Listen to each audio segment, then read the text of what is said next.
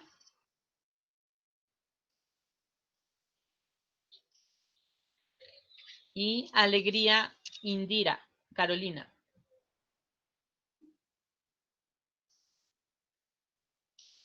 Las dos últimas personas no contestaron, ¿no? Bueno, de pronto están pendientes. Aquí me aparecen en amarillo, no sé qué pasó. Toca preguntar en el programa. Entonces. Qué pena para hacer una preguntita. Andrés Granda, ¿será que sí me escuchó en la llamada de lista? Granda, Andrés Fernando. Sí. ¿Sí? ¿Qué pasa? Sí. Listo, perfecto. Y Doc, Gracias. a mí también me escuchó a mí, soy Cristian Benavides. ¿Apellido? Benavides. Usted no estaba en ese momento, pero después ingresó. Listo. No, es que estoy con otro correo. Vale. ¿Alguien más? Les voy a mencionar a los que no contestaron. Álvarez Jenny del Socorro. Checa Jacinto. Jaramillo Kevin. López Joana. Salazar Judy y Alegría Indira. Bueno, si alguno de ellos está, por favor conteste, y si no, más tarde hacemos otro llamado. Bueno, entonces vamos a iniciar. Creo que ya todas las dudas que tenían, pues, más o menos fueron un poco resueltas o aclaradas. Sin embargo, pues, cualquier cuestión que haya quedado como pendiente, no se olviden de pronto recordarme para hacerla, elevar la solicitud al programa o, como decíamos, a los compañeros si es necesario, etc. ¿Listo? Bueno. Profe, vuelve, insisto, Inicialmente. regáleme el número, porfa. Ah, sí, el numerito. Ya se los vuelvo a escribir, ¿listo? A esta hora más o menos, entrando casi las 7, se pone un poco lento mi internet. No sé si es que... Es 11... Por eso es bueno grabar la clase y subirla, profe. Por eso es inconveniente. Ya mencionamos lo que corresponde, así que no se preocupen, ya lo voy a trasladar, ¿listo? Bueno. No, igual si está lento mi internet, la grabación va a quedar lenta, entonces no hay... Bueno, vamos De pronto en entonces a ese punto, sí, profe, colabórenos. Por ejemplo, en mi caso, yo estoy en un pueblo y por acá es bastante difícil. A veces la señal se pierde. En cambio, si dejan la clase grabada, después uno puede acceder a ella y puede escuchar bien. Yo creo que eso sí, por favor, colabórenos, profe. Vale, voy a trasladar, como les digo, sus inquietudes sobre ese aspecto en particular para ver si cambiamos de decisión. ¿Listo? Bueno, por lo pronto les voy a compartir una pantalla para iniciar ya con nuestra temática correspondiente.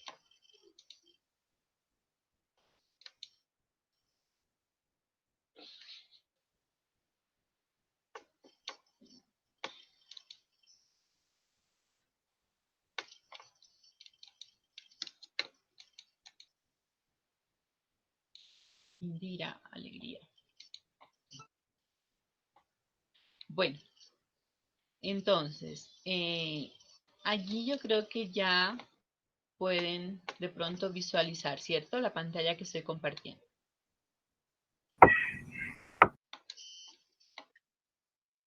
Listo, profe. Bueno, gracias. Inicialmente, entonces, vamos a establecer como las temáticas generales que vamos a abordar en esta parte que me corresponde en relación a derecho laboral general e individual y derecho de la seguridad social, ¿sí?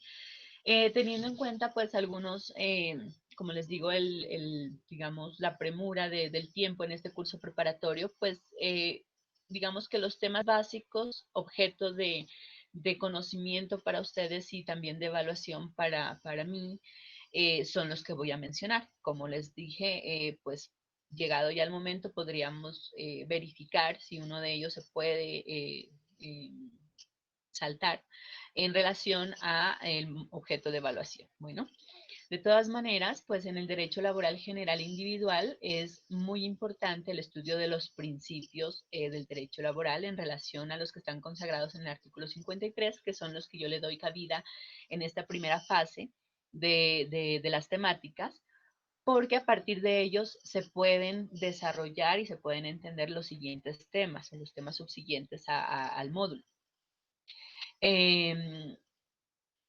Después de los principios, abarcamos lo que consiste en el derecho laboral en relación a, digamos, la base, que es el contrato de trabajo, ¿cierto? Y a partir de ese contrato de trabajo, pues abarcaremos lo correspondiente en relación a las modalidades del contrato de trabajo, el estudio acerca de varias figuras que se dan alrededor de ese contrato de trabajo, como son la concurrencia, la coexistencia.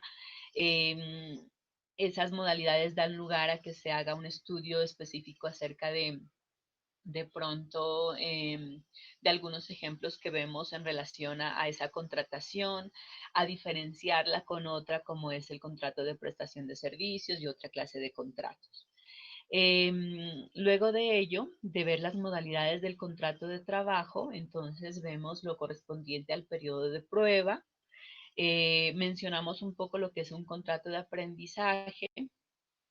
Se establece también la importancia acerca de algunas figuras, como es la suspensión del contrato de trabajo.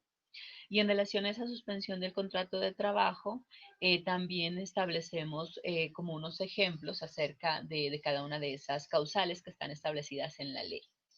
En relación posterior a la suspensión del contrato de trabajo, pues ya nos adentramos en esas obligaciones de las partes, como son empleador y trabajador, y a partir de esas obligaciones vemos unas, digamos, también prohibiciones que establece la ley y que nos dan lugar como a luego hacer el estudio acerca de qué pasa con la terminación del contrato de trabajo, si se puede hacer por justa causa, qué pasa si se hace sin justa causa, vemos las indemnizaciones que están contempladas y posteriormente vemos esos beneficios que son adicionales al salario como tal, que es las prestaciones sociales.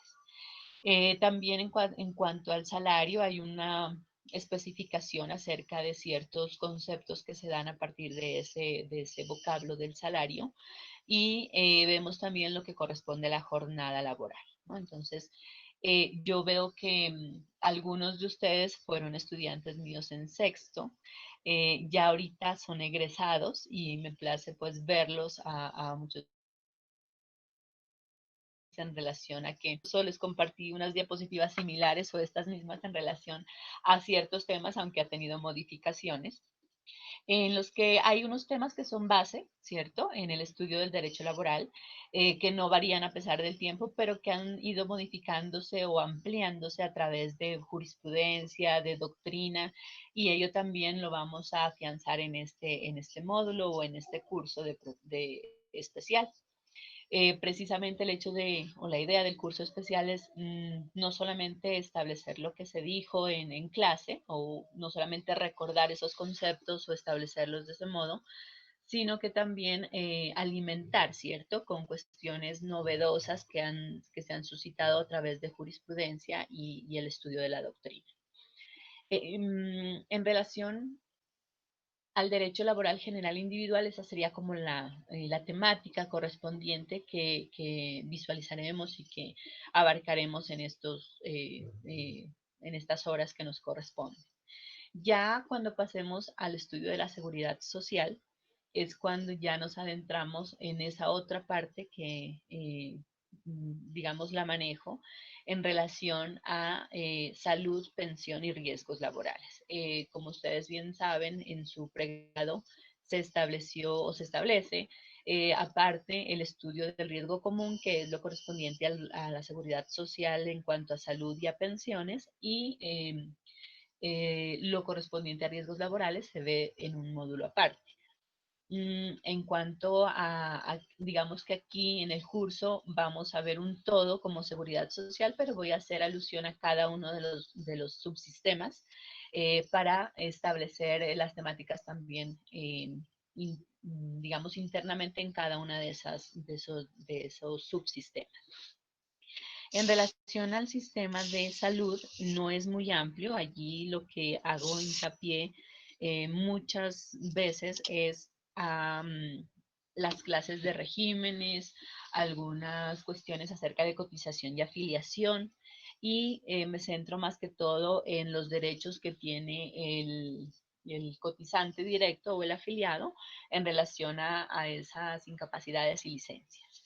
En relación al sistema de pensiones, es dable pues aclarar que la existencia de los dos regímenes hace que haya un reconocimiento de beneficios en cada una de ellas, y es así que en el régimen de prima media pues vemos la pensión de vejez, de invalidez y de sobrevivientes, y además hablamos de la indemnización sustitutiva de la pensión de vejez, y que también cabe para la pensión de invalidez y de sobrevivientes. Hablamos también del régimen de transición, que aunque se pudiera pensar que actualmente pues ya es obsoleto, aún tiene aplicación, y eso lo vamos a ver. Y en relación al régimen de ahorro individual, pues se da el derecho a la pensión anticipada, y la pensión de invalidez y de sobrevivientes también se da de la misma manera, como si fuera el régimen de prima media. En relación a, digamos, a la practicidad de las temáticas, pues de todas maneras en este curso voy a tratar de abarcar esas cuestiones, no de una forma tan intensiva como se hiciera en la presencialidad, porque es bien difícil de pronto dar una explicación o que ustedes, digamos, contengan todas esas cuestiones en cuanto a fórmulas y demás, pero sí lo voy a abarcar porque a mí me parece importante, ¿sí? De todas maneras, en esta parte es en la que a veces ustedes tienen dificultad de entender y demás, pero no se preocupen que ya en las evaluaciones no hay cuestiones numéricas. Como hemos establecido, digamos, los exámenes se hacen de forma cerrada, es decir, selección múltiple de única respuesta y de forma teórica. Entonces no hay ejercicios que ustedes vayan a tener que hacer, pero aquí en el curso sí los vamos a como revisar, ¿cierto? Para verificar más o menos cómo se dan esos derechos y esas liquidaciones.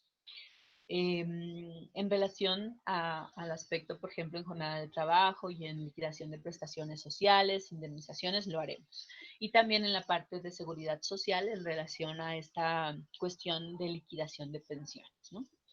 Pero como les decía, no en una forma tan detenida. Sí me gusta pues compartirles ese conocimiento precisamente como para que ustedes lo tengan en su archivo, les sirva para su vida profesional, pero no va a ser objeto de evaluación. Y en relación a, es decir, no va a ser objeto de evaluación como tal fórmulas o ejercicios aritméticos, pero sí a partir de lo que se explica, pues se va a tener que deducir ciertos aspectos a la hora de pronto de resolver un caso planteado, por ejemplo, ¿sí? Bueno. En relación a seguridad social en pensiones, entonces, se establecerían esta existencia de esos dos regímenes, las pensiones que se reconocen en cada uno, régimen de transición, y con ello pues es como lo más elemental, ¿no? Y base de ese estudio de pensiones. Y en el sistema de riesgos laborales, pues partimos del concepto de esos dos riesgos que son accidente de trabajo, enfermedad laboral y las prestaciones económicas y asistenciales que se reconocen. También hablaremos algo de la culpa patronal, que es algo muy importante dentro de riesgos laborales y muy práctico también, ¿no? Entonces, esas son más o menos las temáticas generales que vamos a ver en este curso de preparatorio con respecto a lo que yo voy a manejar en las asignaturas que yo tengo en este momento que asumir. ¿Listo? Con lo de colectivo y de procesal laboral, pues ya el doctor Pardo va a venir a establecer las temáticas correspondientes y a desarrollar lo correspondiente. Bueno, entonces, A medida que vayamos estableciendo, digamos, esta temática, pues si hay preguntas, no duden en trasladarlas. Si yo voy en un tema, a veces hago como la pausa para ver si hay de pronto dudas en el chat y establecer pues esos interrogantes y darles solución en el momento. Si de pronto se me queda algo por resolver, en fin, pues es importante que ustedes me lo manifiesten y para ello pueden en cualquier momento pueden realizar las observaciones tanto en el chat como activando sus micrófonos. ¿Listo? Bueno, vamos entonces con la primera parte acerca de este módulo de derecho laboral. Hay que establecer o hay que decir que todo inicia con ese concepto de trabajo, ¿cierto? El trabajo concebido como era antes y como es actualmente. El trabajo como era concebido anteriormente, pues era como una forma de supervivencia de las comunidades.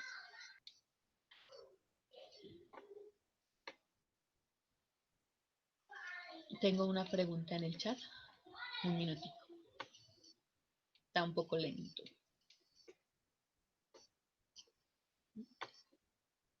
No me permite mirar. Se quedó. Ya.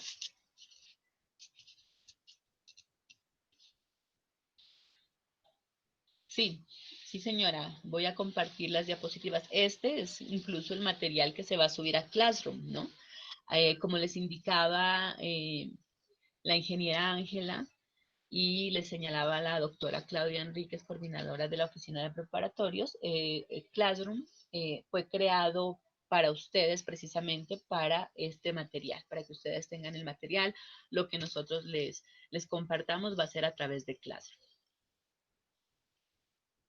Indira Alegría, ya con ese comentario queda registrada tu asistencia. Más adelante voy a llamar de nuevo a lista, estar pendientes. ¿Listo? Bueno, entonces, continuamos. Bueno, para los que de pronto hayan tenido un día agotador y quieran saber a qué horas haremos un receso, lo haremos llegando a las 8 de la noche, ¿sí? Pasaditas las 8, para darnos unos 10 o 15 minuticos de receso, para que se vayan a tomar un cafecito, al baño, etcétera. Bueno, ustedes sí pueden ir al baño en cualquier momento y regresar, yo no, yo tengo que hacer ese receso, ¿listo? Bueno, entonces vamos a continuar. Entonces les decía que el concepto de trabajo anteriormente se establecía como pues precisamente unas actividades que daban lugar a la supervivencia del ser humano, donde no había una retribución, ¿cierto? Era obligada, digamos, esa actividad precisamente para esa supervivencia.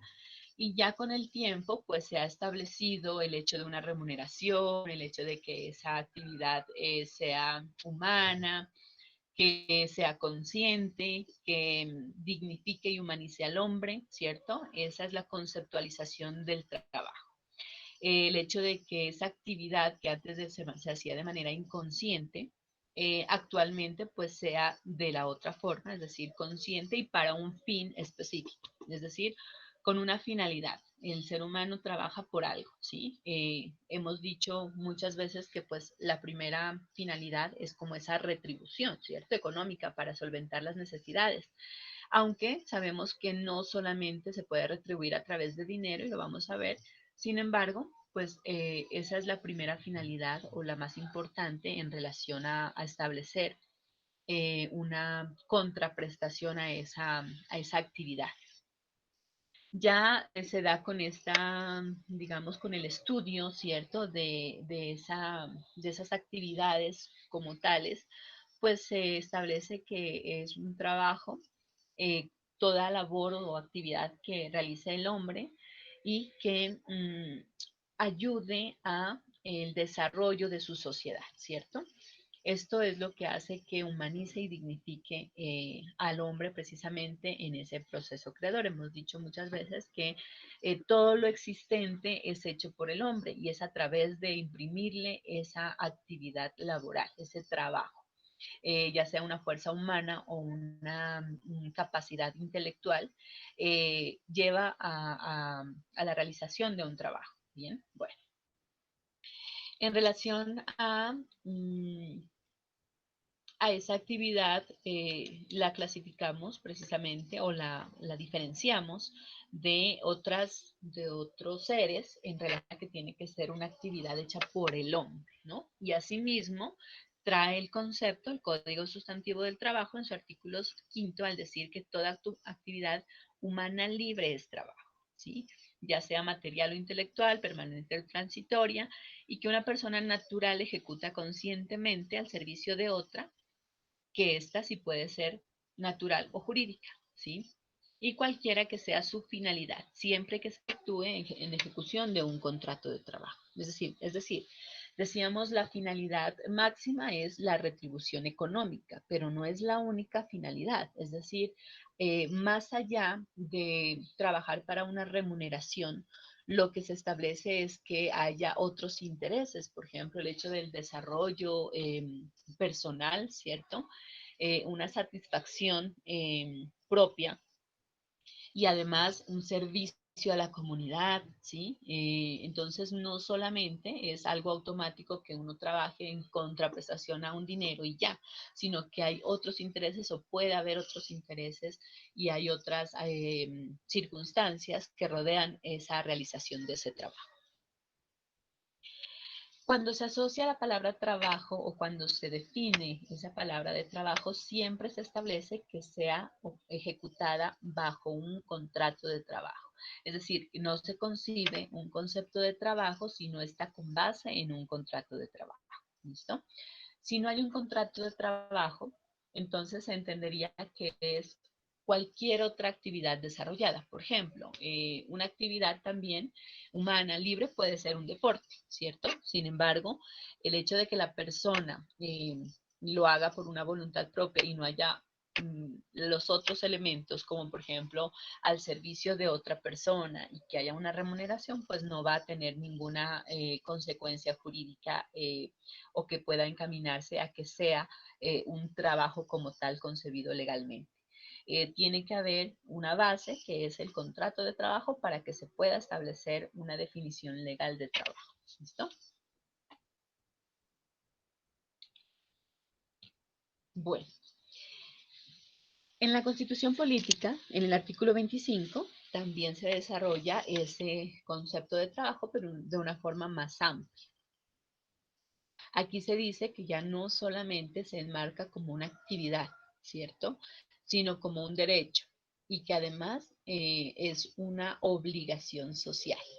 En primer lugar, se habla de un derecho por tenerse como algo fundamental en la vida del hombre, ¿cierto? Que la persona debe desarrollar esa actividad, que es parte de su naturaleza y ello lo hace como un, digamos, se traduce en que sea un derecho.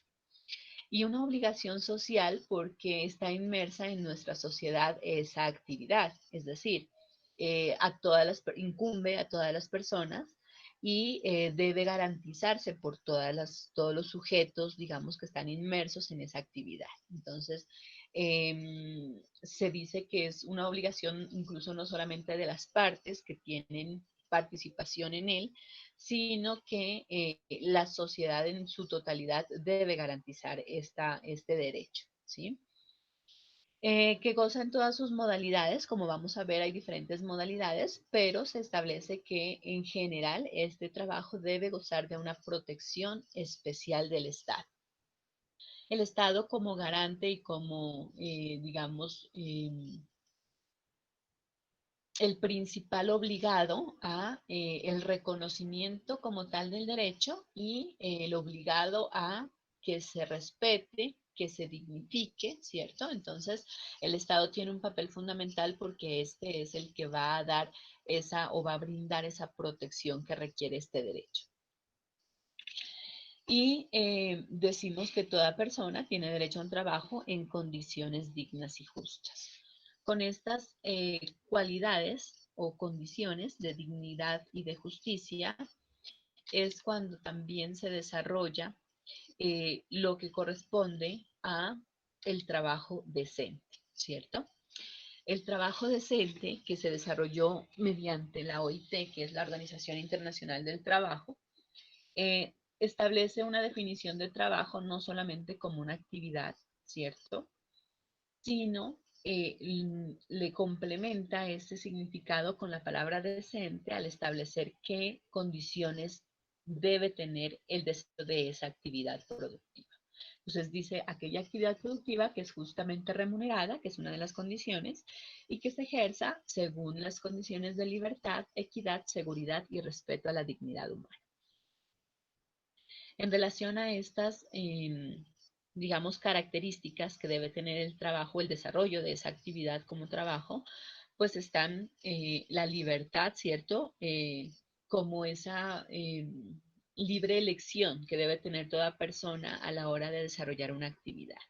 La equidad, que se haga de forma igualitaria para todas las personas, es decir, que haya una igualdad más allá de esa igualdad general que se conoce, que todos somos iguales ante la ley, sino que haya una equidad, es decir, que digamos, esa igualdad se desarrolle en todos los aspectos y sea proporcional a las personas, a cada una de las personas, ¿sí? Y la seguridad y el respeto a la dignidad humana. La seguridad, pues ya hemos, digamos, establecido en varias ocasiones en cuanto a la seguridad, que es como esa protección, ¿sí?, que se debe dar a la persona en sí que desarrolla esa actividad. En ello pues está inmerso lo de la seguridad social, lo de las garantías mínimas del trabajador, etc. Y la dignidad humana, pues obviamente no tiene que ir en contravía de esa dignidad la actividad que se realice o que se establezca como un trabajo. En relación a esta dignidad humana, pues se establece que no vaya en contra de esos preceptos morales, no solamente en relación a que una actividad sea censurada públicamente o por la mayoría de las personas, sino que a pesar de que se tenga una actividad como no aceptada por la sociedad, de todas maneras se den las garantías correspondientes y que esa persona sea consciente de la realización de esa actividad en esas condiciones, ¿cierto? Y que para ella no signifique un menoscabo a esa dignidad.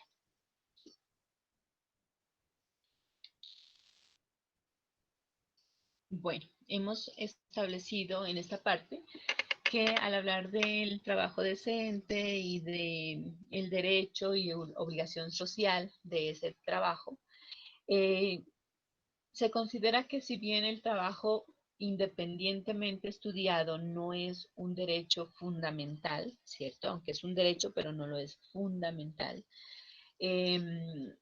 Si se presenta en conexión con otros que sí lo son, tiene esa connotación. Entonces, si se atenta contra el derecho al trabajo y se ven inmersos en riesgo inminente otros derechos, por ejemplo, la salud, incluso la vida misma, otros principios que de pronto se han establecido por la jurisprudencia en relación a la remuneración mínima vital y móvil, por ejemplo, la dignidad humana, etcétera, pues ahí es donde se puede establecer que el trabajo tiene esa trascendencia de considerarse como un derecho fundamental si va en conexidad con otro que sí lo sea, ¿sí? Entonces, no solamente cuando se viola un derecho al trabajo se está haciendo, digamos, un atentado contra esa persona individualizada, sino que a través de esa afectación se ve afectada una familia, unos derechos de pronto de niños, de personas de mayor, de edad avanzada, incluso los demás derechos que van conexos con ello, que son no solamente el pago de un salario, sino que trasciende a lo de la seguridad social, que ya toca derechos fundamentales como son el derecho a la salud y el derecho a la vida misma. ¿Bien? Entonces, no se puede pensar que si hay una violación al derecho al trabajo solamente se ve afectado el trabajador y en relación a que no tenga él un ingreso, sino que va mucho más allá esa violación del derecho al trabajo, ¿no? Y como lo sabemos, pues hay mucha jurisprudencia en relación a verificar estas afectaciones cuando se viola el derecho al trabajo o cuando se atenta contra ese derecho al trabajo.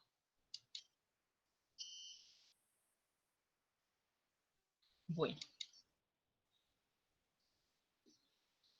aquí les menciono algunos instrumentos internacionales y se los dejo de archivo para que ustedes de pronto le den lectura.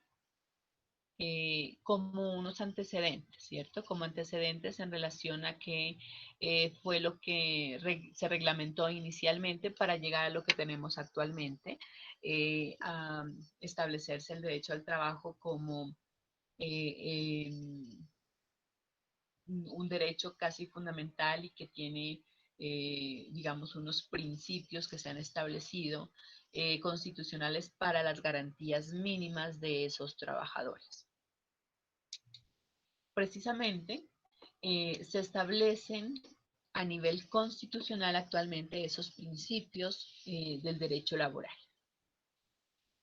El artículo 53 de la Constitución Nacional consagra la existencia de unos principios mínimos de los cuales debe gozar o garantizarse al trabajador. Estos son igualdad de oportunidades, remuneración mínima vital y móvil, estabilidad laboral, irrenunciabilidad a los mínimos legales, facultades para transigir y conciliar derechos inciertos y discutibles, favorabilidad, primacía de la realidad y los correspondientes a seguridad social, capacitación, adiestramiento y descanso, y la protección especial a la mujer, a la maternidad y al menor trabajador. Estos principios tienen una trascendencia a partir de la Constitución del 91. Fueron consagrados como, digamos, como unas pautas precisamente para dar unas garantías al trabajador que antes de ello no se tenían, ¿cierto? Se cumplía anteriormente con establecer, digamos, unas modalidades de trabajo, un ingreso en contraprestación al servicio prestado y ya. Actualmente sabemos que a partir de estos principios es cuando se ven protegidos esos derechos o garantías que deben establecerse al trabajador, en favor del trabajador, como una parte débil de la relación. Siempre se ha establecido o se ha pensado que entre empleador y trabajador, que son los extremos de la relación laboral, el trabajador lleva una parte histórica muy importante en relación a ser la persona que debe estar acatando órdenes, ¿cierto? La persona que debe estar sumisa y en obediencia hacia esa otra parte. Y precisamente ello en el pasado hizo que se transgredieran muchos derechos que actualmente están reconocidos. Anteriormente, pues incluso desde la esclavitud se sabía que no se podía considerar el hecho de que la persona que realiza ese trabajo desobedezca en algún aspecto, ¿cierto? A esa parte que tenía el poder, el dinero, ¿sí? Y ello pues ha llevado históricamente a que se proteja a esa parte indefensa, ¿sí? El trabajador siempre se va a tener como esa parte débil de la relación, aunque sabemos que los empleadores también tienen derechos, también tienen garantías, no es absoluto ese pensamiento o ese reconocimiento de esa balanza inequitativa, ¿cierto? Habrá muchos aspectos en los que deba protegerse al empleador con base en ciertas características del contrato, en algunas prebendas que también se deban dar u otorgar al empleador para efectos de no el desconocimiento de derechos al trabajador, pero sí en cumplimiento legal de ciertas obligaciones que también tiene el trabajador, ¿cierto? No solamente tiene derechos el trabajador, sino que también tiene obligaciones. Y precisamente la ley laboral está para hacer cumplir esas obligaciones de una y otra parte. Vamos entonces a abarcar cada uno de estos principios constitucionales, dándoles una explicación y un desarrollo a cada una de ellas. En relación a la igualdad de oportunidades. Digamos que frente a este principio, en cuanto a los principios, no tengo desarrollado cada uno de ellos. Siempre les doy una explicación a mi modo de ver, sin embargo, les voy a enviar ciertos enlaces o les voy a subir a Classroom ciertos enlaces y ciertas cuestiones que yo voy mencionando aquí a nivel de desarrollo jurisprudencial que les puede servir. ¿Listo? Entonces, vamos con el primero. Igualdad de oportunidades. Esta igualdad de oportunidades nos habla ya en ejercicio de la relación laboral, ¿cierto? Teniendo en cuenta que hay de por medio un contrato de trabajo, dos partes extremos de esa relación laboral, empleador y trabajador, nos da cuenta de esa relación laboral y lo que puede pasar antes de ella y en curso de ella. Es decir, antes de que se presente la contratación, ¿cierto? Antes de que una persona ingrese al mundo laboral, es cuando se habla también de una igualdad de oportunidades que debe proporcionar el Estado como garante de esos derechos de las personas, de la sociedad. En este sentido, lo que se habla en cuanto a la igualdad de oportunidades, me esperan que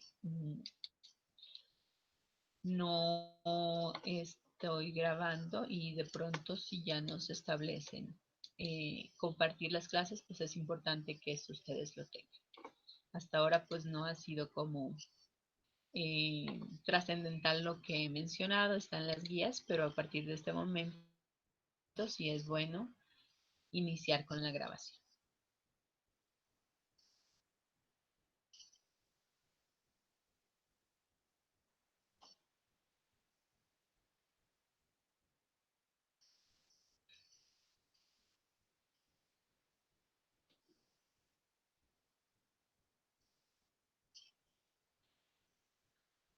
Quisiera que me digan si me están escuchando bien porque está un poquito lento mi internet. Sí, doctora, muy bien. Sí, sí, profe. Bueno, gracias. Creo que es por el número de personas que no graba igualmente, sino que se demora.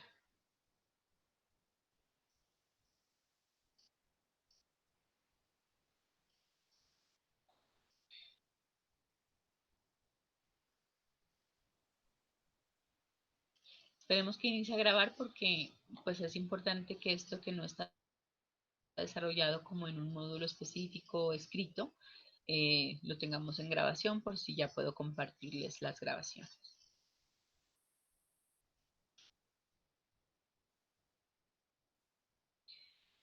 Sí me dicen algunos que el audio está bajo, pero me dicen que me escuchan muy bien, entonces no sé Es que depende de qué donde pasará cada con uno si es mi esté, audio profe. o no.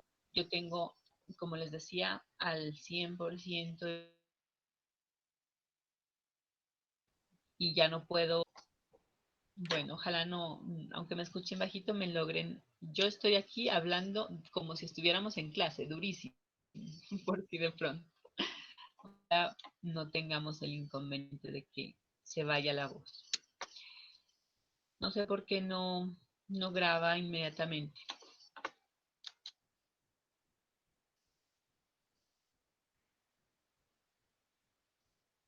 Ya está grabando.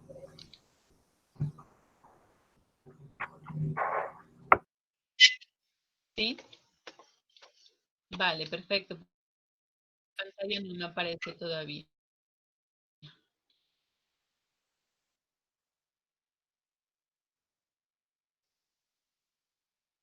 Bueno, vamos a seguir entonces, ¿listo? Va. Bueno, entonces les decía, vámonos con la igualdad de oportunidades. En relación a esta igualdad de oportunidades, pues mencionábamos que existen dos momentos, podríamos decirlo, antes de la contratación y durante ella. Antes de una contratación o de una relación laboral, hablando del trabajador, pues digamos que igualdad de oportunidades ¿de qué? De acceso al trabajo, ¿cierto? Y ello se traduce, digamos, en planes que el Estado adelanta y debe desarrollar para dar la oportunidad del empleo o por lo menos de la capacitación para acceder al empleo.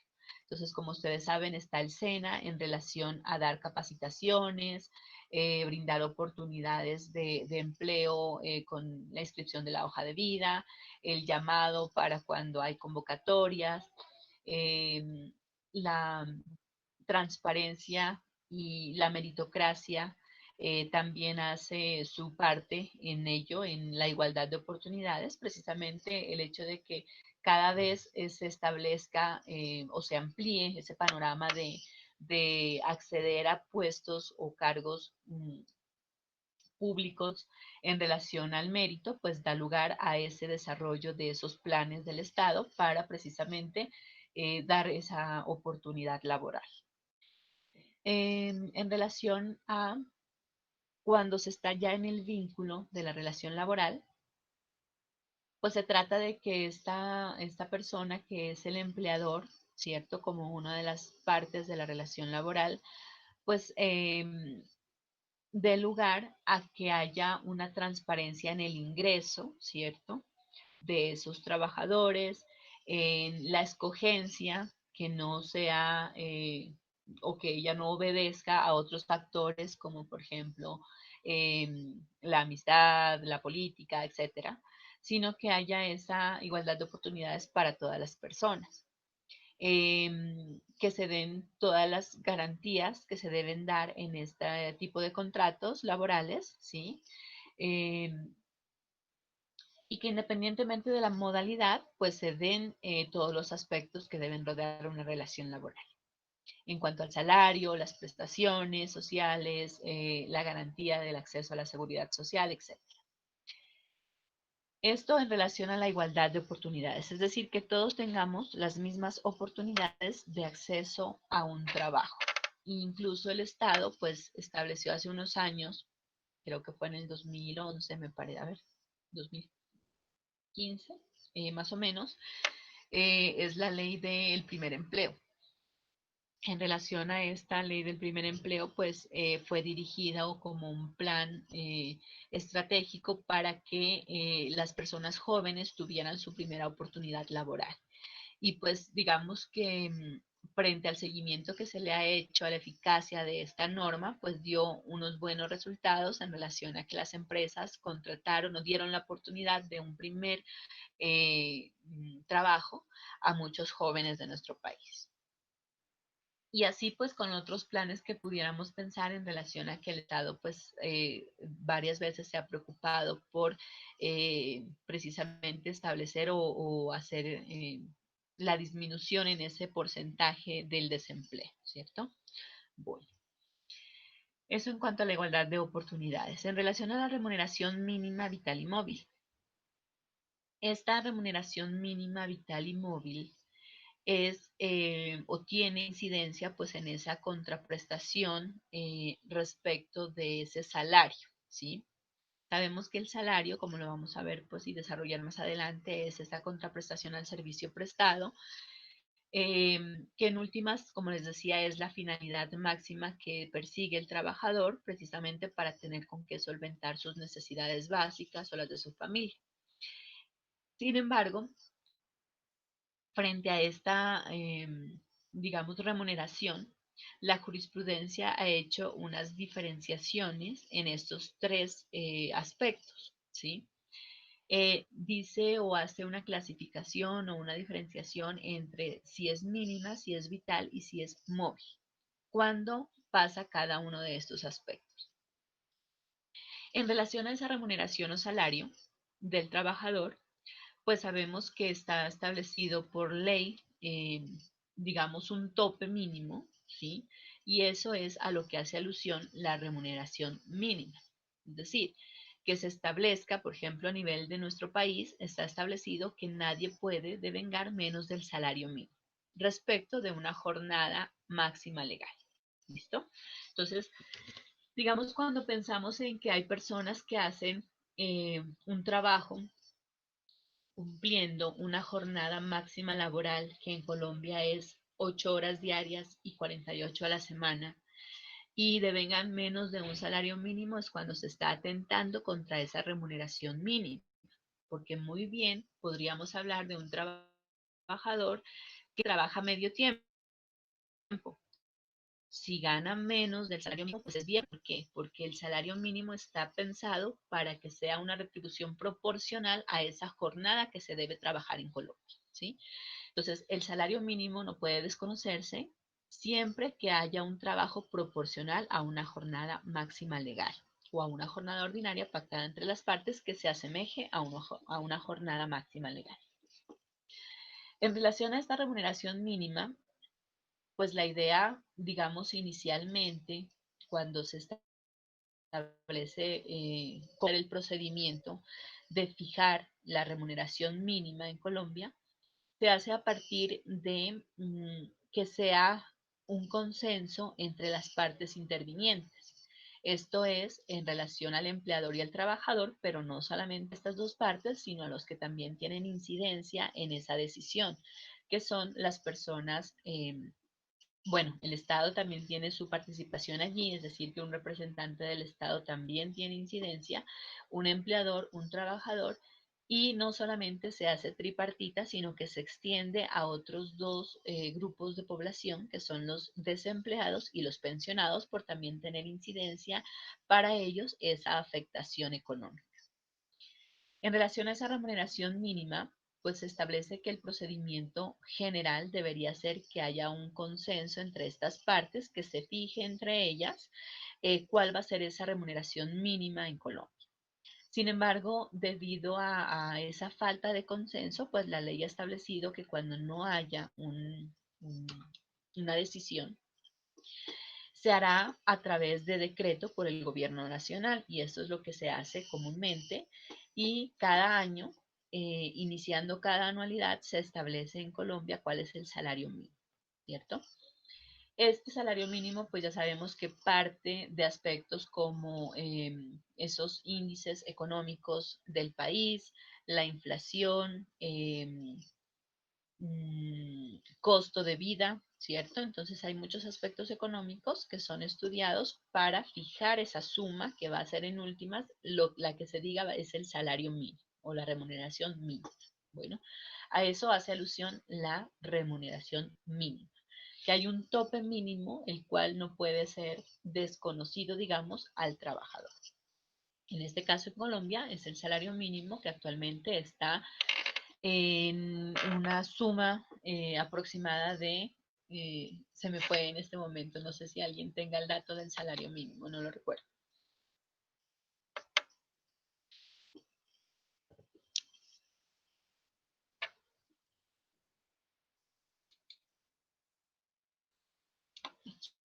¿Quién me dice cuál es el salario mínimo? A ver, por acá tengo participación. 877, Doc. ¿Cerrados? 802, sí, ya casi está que llega al... Doctor, 877.802 pesos. Exacto. Gracias. Bien, entonces tenemos allí el salario mínimo, que es precisamente esa suma que obedece a esa fijación del salario mínimo de acuerdo a sus aspectos legales, y por ello es que se dice que, digamos, nace de la norma o de la legalidad ese salario mínimo. Bueno, ahora, ¿cuándo se dice que es vital o a qué responde esa característica de salario vital? Cuando se establece que con esa remuneración la persona va a poder solventar esas necesidades básicas, ¿cierto? Propias y de su familia. Entonces se establece que haya un estudio, ¿cierto?, en relación a cuáles son esas actividades que debería ser fundamentales para el individuo, y frente a ello, pues anteriormente se decía que eran vivienda, vestuario y comida, ¿cierto? Alimentación. Ya el concepto ha trascendido más allá a nivel jurisprudencial, estableciendo que también las actividades propias y fundamentales para el ser humano, para el desarrollo del ser humano, son también la educación, la cultura, ¿cierto? La recreación. Entonces ya no nos quedamos solamente en esas necesidades básicas con las que podemos sobrevivir, sino de acuerdo a esa dignidad humana, ya se ha establecido que se aumenten o que se tengan en cuenta estas otras características para no solamente esa supervivencia, sino que se desarrolle una vida de acuerdo a la dignidad humana. Entonces decimos, haciendo énfasis en estas dos características de la remuneración, y esto es importante decirlo, no es lo mismo la remuneración mínima que la remuneración vital. La remuneración vital puede ser mayor a esa remuneración mínima. Y esto muchas veces lo trae la jurisprudencia en sus análisis cuando hay una afectación a esa remuneración mínima vital y móvil como principio. Entre otras cosas, se ha establecido que la remuneración mínima está fijada para todo el mundo, ¿cierto? Para todas las personas, pero que la vital es muy subjetiva y responde a esas necesidades que tiene un ser humano a diferencia de otro, ¿sí? Por ejemplo, si una persona nunca, por decir algo, ha tenido una cultura, ¿sí? Por ejemplo, no ha ido a una biblioteca, no tiene acceso a ese aprendizaje constante, etcétera, para esta persona esa característica no va a ser vital y podría prescindirse de ello, ¿sí? Mientras que para otra puede ser de vital importancia el hecho de tener acceso a la educación, pues todas las personas debemos tener acceso a la educación, pero a esa educación constante, a esa el hecho de gastar para ellos, ¿sí? Para educarse, para instruirse, ¿sí? Entonces, no, digamos, los gastos también van a ser proporcionales a esas necesidades. Y mientras que para una persona se establece que para ella sea fundamental el hecho de la educación, para otra no es de vital importancia, ¿sí? En relación a ello, pues se ha establecido también, en cuanto a esta remuneración vital, que responde muchas veces esa fijación del mínimo vital o de la remuneración vital más bien a la condición socioeconómica de la persona, ¿sí? Entonces, si la persona está acostumbrada a ciertas cosas que para otras son lujos y para ellas son necesidad, pues van a ser unas necesidades básicas que tenga esa persona y pueden estar Sí, incluidos en o en ese valor que se establece como remuneración vital. ¿Sí? Cuénteme. ¿Alguien me decía? Bueno, creo que se filtró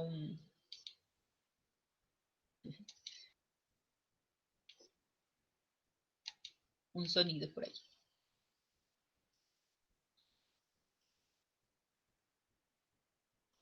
Bueno, si alguien, creo que en el chat no hay algo pendiente, ¿no? Me avisan si de pronto no pongo atención a lo que me dicen en el chat.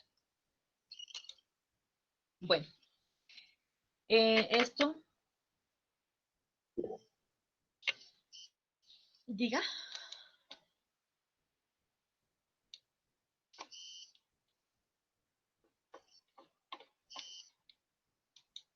Bueno, en relación a la remuneración móvil, ¿sí? A que esa remuneración sea móvil, significa que sea cambiante, ¿sí? Esa movilidad se traduce en que haya un constante cambio de acuerdo también a los cambios económicos que se vayan dando. Es decir, se dice que no puede un salario estar estático por bastante tiempo, mientras las otras cuestiones que también tienen incidencia en lo económico varían y aumentan. Se devaluaría ese dinero que es la remuneración a esa persona. Entonces, ¿qué se tiene en cuanto a este salario o a esa movilidad del salario? Que también, digamos, se hace el ejercicio de verificar esos aspectos cambiantes económicos, como la inflación, como el costo de vida y demás aspectos, para determinar cuánto debe cambiar esa remuneración. ¿Sí? Generalmente pues va a aumentar, no va a estar en un retroceso, sino que va a aumentar. Ya el porcentaje de aumento es lo discutible, ¿sí? Porque muchas veces ustedes se dan cuenta que cada inicio de año se está a la expectativa de cuánto va a subir el salario mínimo, porque ello va a incidir para todas las personas. Y uno espera que pues esa movilidad sea mucho más favorable de los otros aspectos que están rodeando el hecho del gasto de la canasta familiar, de los intereses bancarios, etcétera. Hay una infinidad de cuestiones económicas que rodean la expectativa precisamente de esa movilidad en el salario. Legalmente está consagrada la movilidad para el salario mínimo, ¿sí? El salario mínimo, cada anualidad se establece por medio también de decreto por el gobierno nacional qué porcentaje va aumentando. Y esto, con base en el decreto que saca cada año el gobierno nacional, se establece o se puede verificar esa movilidad. No así en los salarios mayores al salario mínimo. ¿Por qué? Porque pues por ley estamos obligados o están obligados los empleadores a hacer ese aumento, ese incremento en los salarios de los trabajadores cuando sea el salario mínimo. Pero nada se dice de forma legal que se haga lo mismo o el mismo ejercicio para los salarios mayores al salario mínimo, ¿sí? Y tampoco puede ser proporcional, y eso ha sido estudio por los doctrinantes y la jurisprudencia, de que no debe ser proporcional ese incremento de acuerdo a la suma que devengue el trabajador, porque esto daría lugar a que el empleador se vea afectado económicamente. Por ejemplo, si un salario mínimo sube un 6%, a 2 salarios mínimos que devengue un trabajador, no sería viable para el empleador que le suba un 12%. Sería mucho financieramente para ese empleador. Y como ese aspecto ha sido estudiado en relación a decir que no debe ser proporcional, pero no se ha dicho nada en relación a los puntos que debe subir o al porcentaje que debe incrementarse, pues lo que se ha hecho es dejar a discrecionalidad del empleador, pero con la obligatoriedad de hacer el incremento de todas maneras. Ya es muy subjetivo cuál es ese incremento. ¿Listo? Entonces, lo que sí se dice es que no puede ser estático, no puede mantenerse un salario de forma estática cambiando de año, sino que tiene que, o cambiando por un periodo largo de tiempo, sino que tiene que ir incrementando de acuerdo a las necesidades también económicas que rodean y que nos estamos sumergidos pues en nuestra sociedad. Eso en cuanto a la remuneración mínima, vital y móvil, ¿sí? Ahora vamos con la estabilidad laboral. La estabilidad laboral, digamos como una definición propia legal, ¿cierto? Es esa protección especial al trabajador. La protección especial al trabajador común, digámoslo así, o a cualquier trabajador, se da en el sentido, o esto es lo que ha analizado la doctrina, se da solamente en vigencia de la relación laboral. ¿Listo? Si, por ejemplo, un trabajador tiene un contrato de trabajo durante un año, a término fijo durante un año, pues debe darse todas las garantías en ese año. No es un papel que tenga que asumir el empleador antes de o después de. porque terminado el contrato de trabajo, pues ya no es responsabilidad de ese empleador, a menos de que de verdad haya tenido de pronto alguna incidencia por despido injusto, tenga mayores obligaciones que se pudieran demandar o alegar por parte del trabajador. Pero si todo está en regla, digámoslo así, por parte del empleador, el empleador solo está sujeto a garantizar esos derechos laborales y esa protección al trabajador en vigencia de ese contrato de trabajo. ¿Listo? Precisamente se ha dado algunos aspectos por la doctrina en relación a que anteriormente había digamos, se daba mucha más práctica al contrato de trabajo a término indefinido.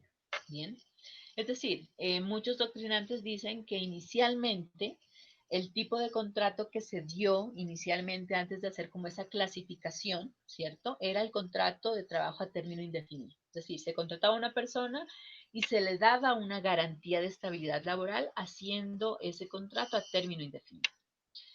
Porque se daba la oportunidad de trabajar a menos de que ese trabajador tuviera algún mal comportamiento, alguna circunstancia específica en la que tuviera que abandonar el trabajo, ¿cierto?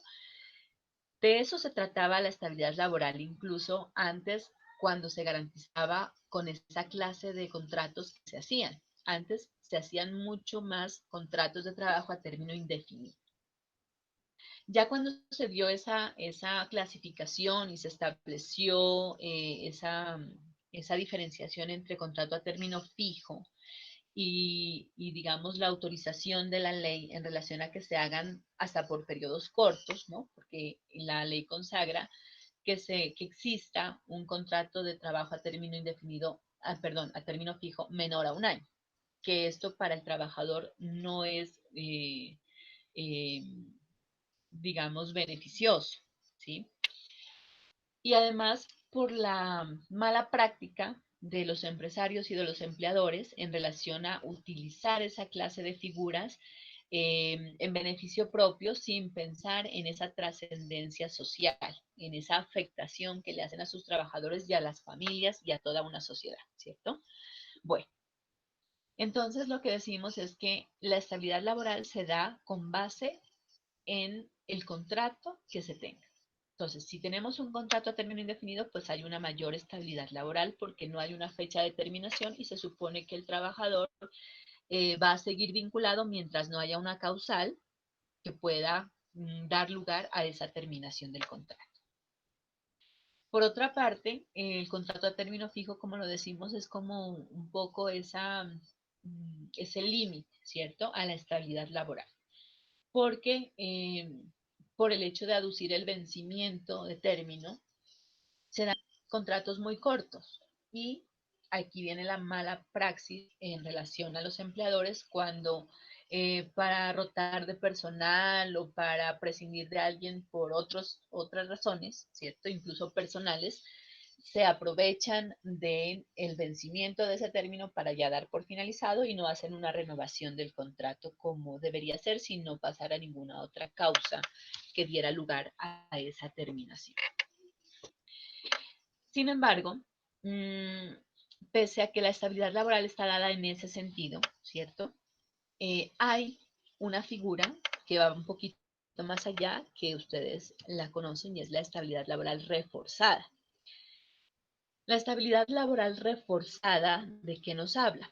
Si bien la estabilidad laboral como tal, legalmente, da lugar a esa, digamos, al respeto de ese vínculo laboral,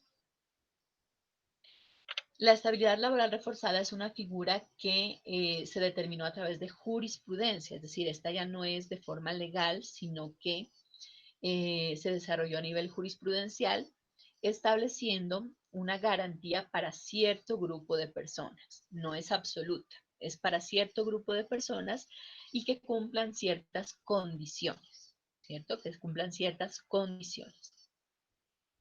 En relación a esta estabilidad laboral reforzada, pues tenemos dentro de esta estabilidad laboral reforzada las personas que tienen una incapacidad, ¿cierto? Física o sensorial, es decir, las personas que tengan una limitación, bueno, y esta es la que se denomina como estabilidad laboral reforzada por incapacidad, bueno, o el que normalmente se conoce como fuero por incapacidad. ¿Qué es fuero? Fuero es sinónimo de estabilidad laboral reforzada, es decir, una protección especial. ¿Listo? Eso significa fuero, una protección especial o una estabilidad laboral reforzada. ¿Qué significa reforzada? Que es esa estabilidad laboral, pero incrementada en el sentido de darle una protección mayor a esa persona, ¿sí? Entonces ya no solamente se limita al vencimiento del contrato, sino que de acuerdo a la condición de la persona va más allá. No se puede terminar un contrato de trabajo por el simple hecho del vencimiento en este tipo de personas, por el vencimiento de término, sino que deberá verificarse la condición que tienen para proteger esa condición y extender ese contrato de trabajo. ¿Listo? Bueno, la primera es entonces la estabilidad laboral reforzada por incapacidad. La otra circunstancia es la maternidad, la estabilidad laboral reforzada por maternidad. En relación a esto, vamos a hacer esa diferenciación entre, cuando lleguemos al último punto de estos principios, cuando hablemos de la maternidad, allí les haré hincapié en relación a la licencia de maternidad, ¿sí? Pero hay que diferenciar estos dos aspectos. Muchas veces se los confunde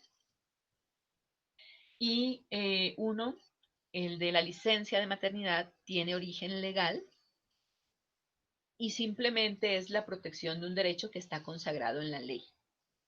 Pero esta estabilidad laboral reforzada por maternidad da lugar a que por esa condición de maternidad se proteja, digamos, pensado en la protección al menor en últimas, ¿cierto? Se proteja ese núcleo familiar en favor del menor que está por nacer, ¿cierto? O recién nacido.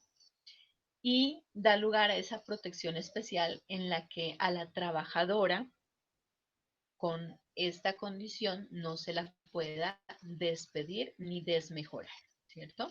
No se la pueda despedir ni desmejorar.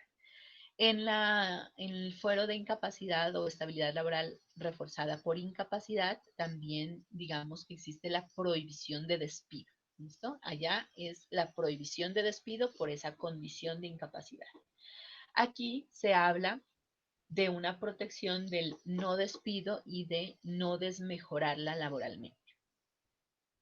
En relación a esa protección, pues digamos que jurisprudencialmente se ha establecido que a la madre o a la madre gestante, digamos, o a la persona que está en estado de gestación y hasta el periodo de lactancia, se proteja para que no sea despedida por esa causa. Cuando se dice por esa causa, es que no sea el motivo del despido el embarazo, ¿cierto? O la lactancia. Para ello veremos que el empleador, si tiene otra causa por la cual deba o quiera aducir el despido de esa trabajadora, deberá probarlo y deberá además solicitar la autorización del Ministerio del Trabajo para poder realizar el despido en cualquier caso de las personas que gozan de estabilidad laboral reforzada. Entonces, con los incapacitados igual, ¿cierto? Tendrá que tener la autorización del Ministerio del Trabajo para despedir a una persona en estado de incapacidad, igual en el estado de maternidad. Y el último, digamos, creo que sería bueno aclarar que si no existe, pues el inspector de trabajo en municipios o algo así, tiene que hacerse al alcalde, ¿no? Para que después sea dirigido pues al Ministerio de Trabajo más cercano y se pueda realizar el despido, la autorización de despido, mejor dicho. Gracias. Sí, señora. Igual ese es un tema que vamos a ver como muy detenidamente más adelante con todas las cuestiones procedimentales. ¿Listo? De todas maneras, valga la aclaración, cualquier aporte que ustedes tengan es bienvenido y me parece importante que tengamos esta clase de aportes de parte de ustedes precisamente para el dinamismo de la clase y para que ustedes sepan que no, digamos que no por ser yo la docente tengo la verdad absoluta o toda la información, sino que ustedes me aportan para retroalimentarnos unos a otros. Tengo un caso, podría decirse, de Indira Carolina, que me dice, si la mujer entró a trabajar estando embarazada y no informó, ¿puede despedirla el empleador? Bueno, aquí hay que establecer ciertas cuestiones jurisprudenciales que se han dado a través del paso del tiempo. En algún momento, y esto creo que va en relación a la pregunta que hace Indira, se dijo que si el empleador conocía del estado del embarazo, así sea a oídas, decía alguna jurisprudencia, y esto fue muy sonado, y la trabajadora pudiera probar que el empleador sabía de su estado y aún así la despidió, pues es un despido injusto y a todas luces lo es, ¿no? Ahora, en cuanto a la información que debe dar la trabajadora, actualmente la jurisprudencia ha establecido que la trabajadora debe informar desde el preciso momento que ella se entera. Que si omite esta información es cuando puede dar lugar como a inducir al error al empleador y que en últimas, pues si el empleador la despidió sin saber y ella no informó, pues no tendría como esa incidencia o esa característica de despido injusto, ¿sí? ¿Qué es lo que ya entraría a ver el juez en su momento? Es decir, el juez va a ser el último o el indicado para valorar si se está frente a un despido injusto o no, valorando todas las pruebas que se aportan, ¿sí? En últimas, va a ser el juez. Sin embargo, hay jurisprudencia que establece que si la trabajadora está embarazada, ella conoce de su estado de embarazo y no informó, pues digamos que también está actuando de una forma malintencionada, por decirlo así, y que que puede estar aprovechándose de ese error al que induce al empleador. Y ello, o incluso la mala fe en cualquier aspecto, es precisamente estudiada por el juez a la hora de valorar el pago de indemnizaciones. ¿Listo? Entonces, en este sentido, pues podríamos decir que si ella no lo informó, queriendo aprovecharse de esa situación para que no la despidan, pero hubo mayores incidencias, podría tomarse como un despido no injusto. Sin embargo, tocaría ver ya cada caso específico, ¿no? Cada caso específico porque pues hay muchas variables alrededor de esos temas de despido. Bueno. Doctora, qué pena. Respecto de lo que está hablando, pues yo miraba aquí un caso pues muy reciente en el 2018 y precisamente una decisión de la Corte Constitucional en el caso de Orley Barrera, pues hablaban al respecto de que las mujeres no están obligadas a informar sobre su estado de embarazo, ¿no? Y el caso en sí pues, radica en que al momento de ingresar a trabajar ella pues no conocía de su estado de embarazo y días después el empleador le notificó pues la terminación de su contrato. Por otra parte, pues la Corte Constitucional en esa sentencia le da la razón precisamente a la trabajadora y pues lo que usted menciona, ¿no, doctora? Pues dependiendo de si el trabajo implica un alto riesgo, pues el notificar o avisar pues del estado en el que se encuentra, ¿no?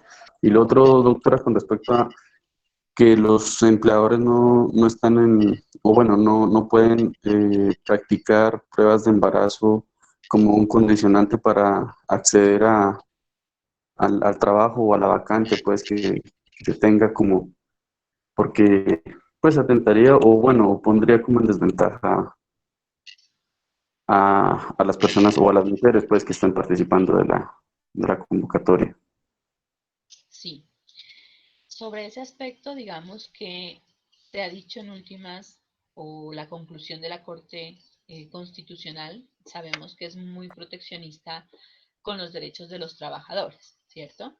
Otra cosa es lo que pasa en la Corte Suprema de Justicia, ¿cierto? O en el Consejo de Estado.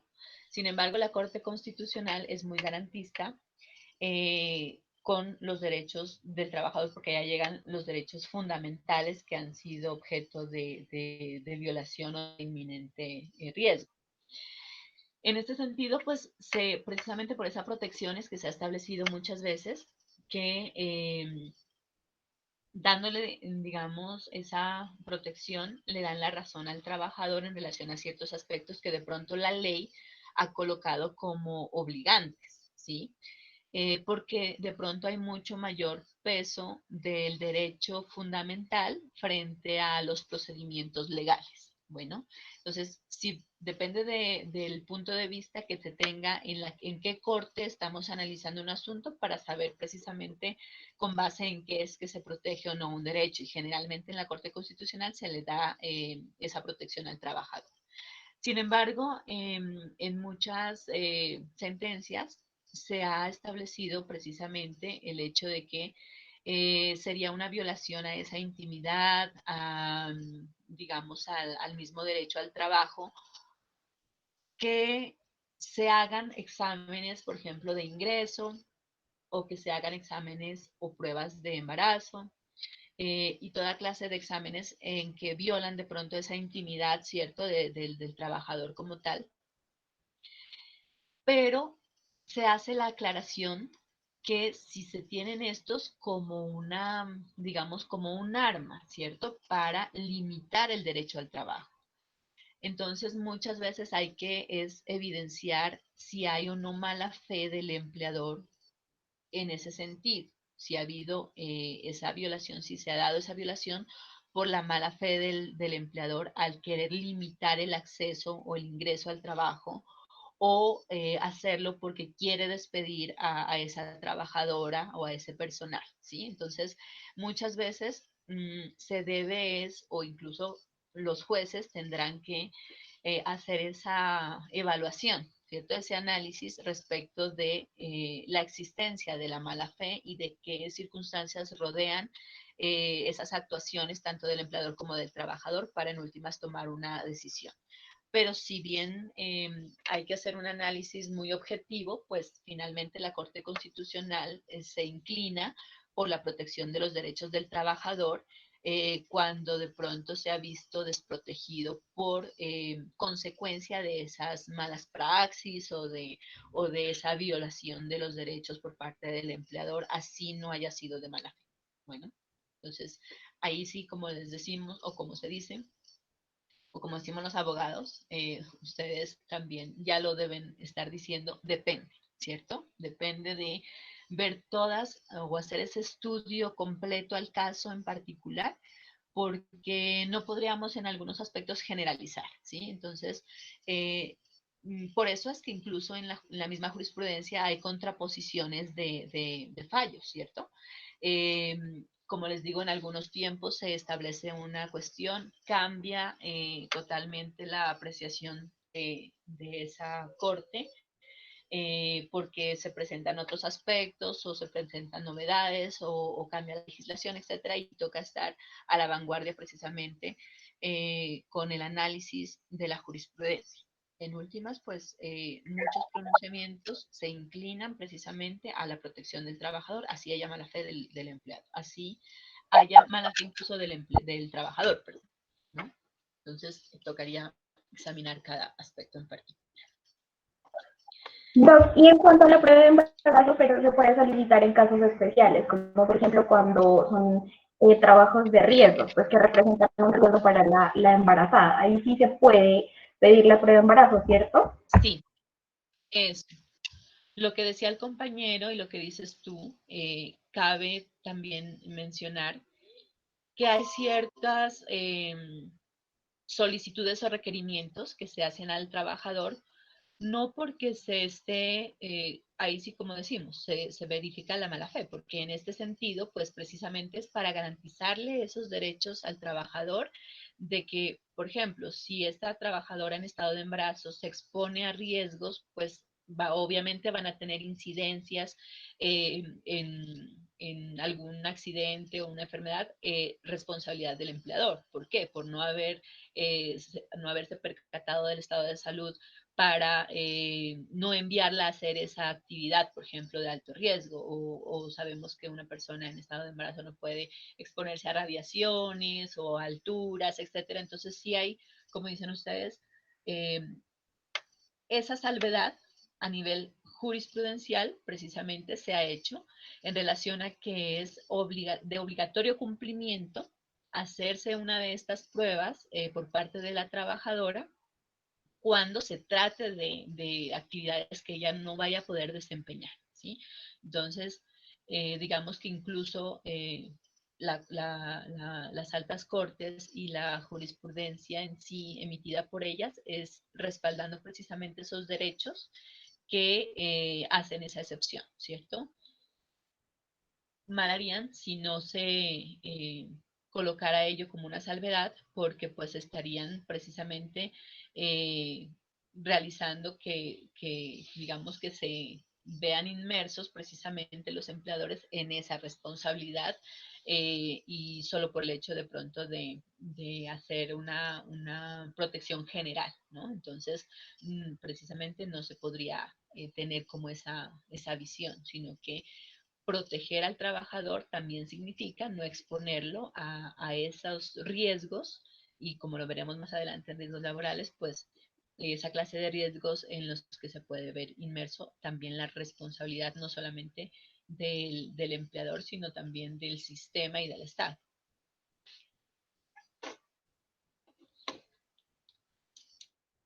Bien.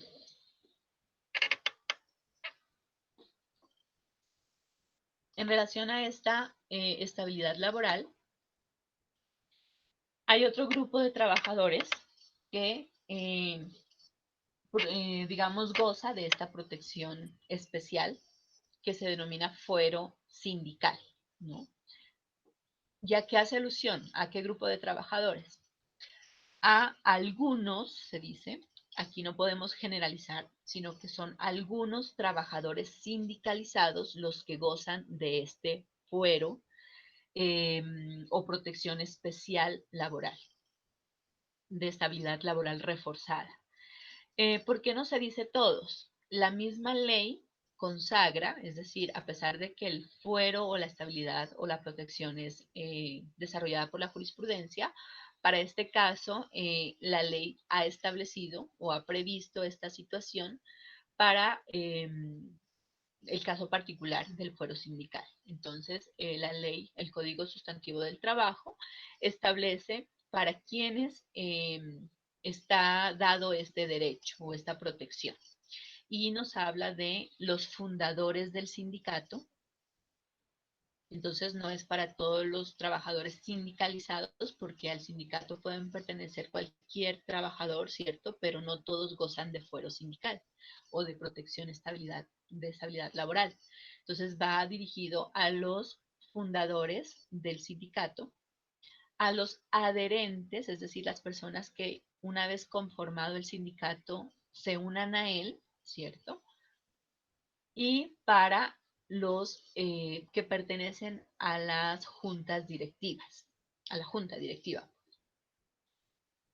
En relación a ello, el código es muy enfático en los tiempos específicos que se establecen para cada uno de estos, digamos, clases de trabajadores. Por ejemplo, para los fundadores depende del registro sindical y se dice que a partir, digamos, desde el acta de constitución que ellos hacen conformando el sindicato y hasta 2 meses después del registro sindical, ¿no? Bueno, para los adherentes es desde el momento en que ellos se adhieren al sindicato y hasta el mismo tiempo de los fundadores, es decir, hasta 2 meses después del registro sindical.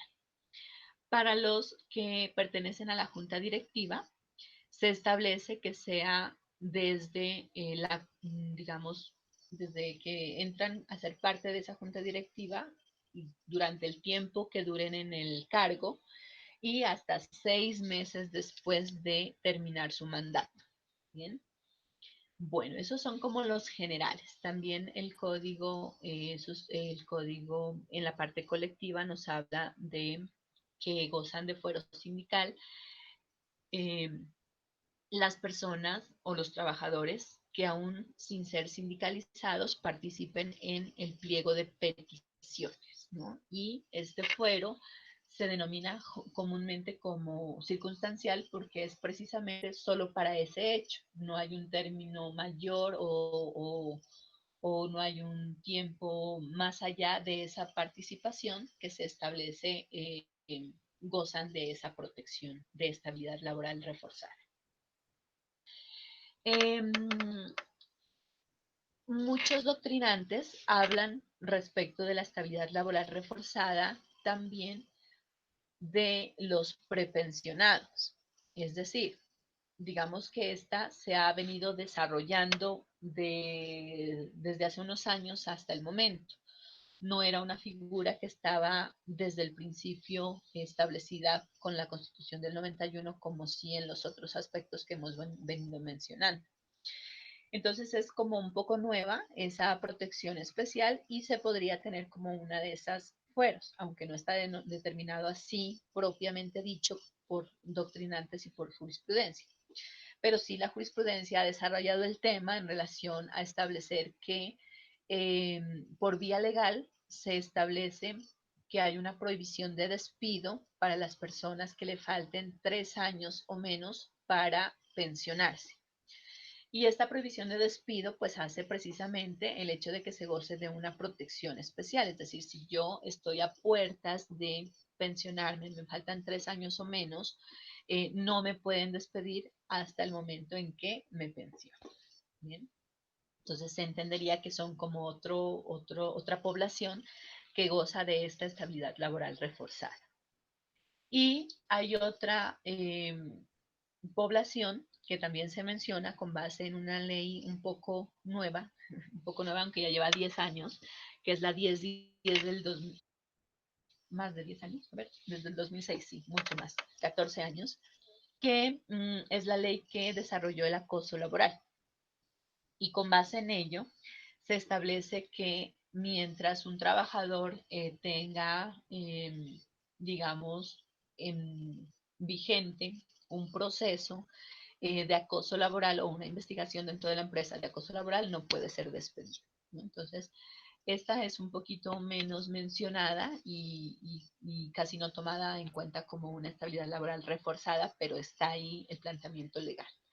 Entonces, digamos que también se genera como esa protección especial de prohibición de despido. Bueno, de todas maneras, los principales grupos y que han sido infinitamente desarrollados a través de jurisprudencia, pues son el fuero por maternidad, el fuero por incapacidad y el fuero sindical.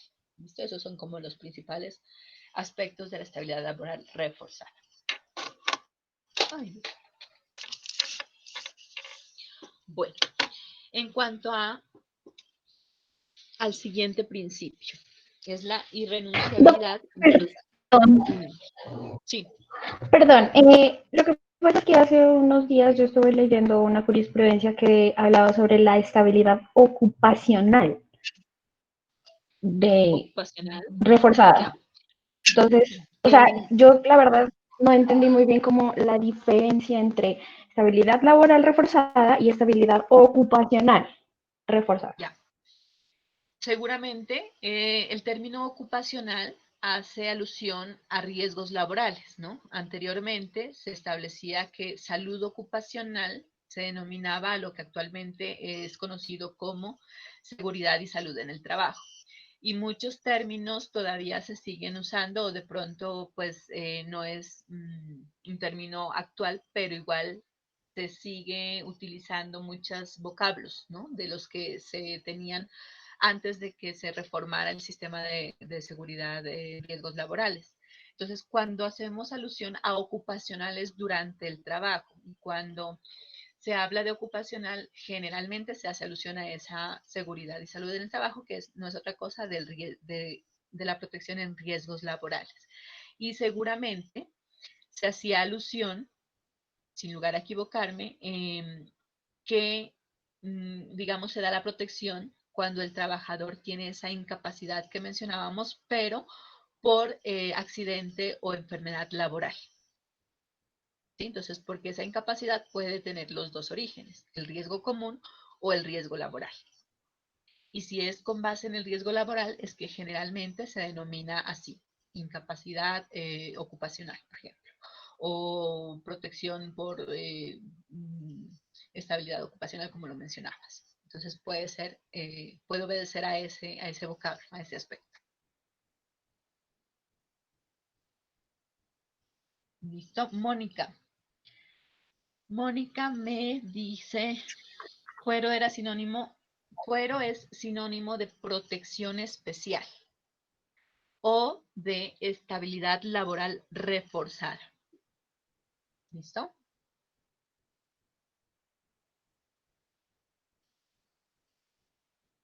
Bueno, vamos a hacer un breve receso, ¿sí? Entonces, la garganta no puede seguir continuo, toca hacer un pequeño descanso de, si les parece, 15 minutos, pero para en 15 ya iniciar, ¿cierto? O continuar, digamos, con nuestra sesión. Entonces, 15 minuticos, los espero a las 8:33 minutos. Bueno, ya nos vemos ahorita. Vale, Doc.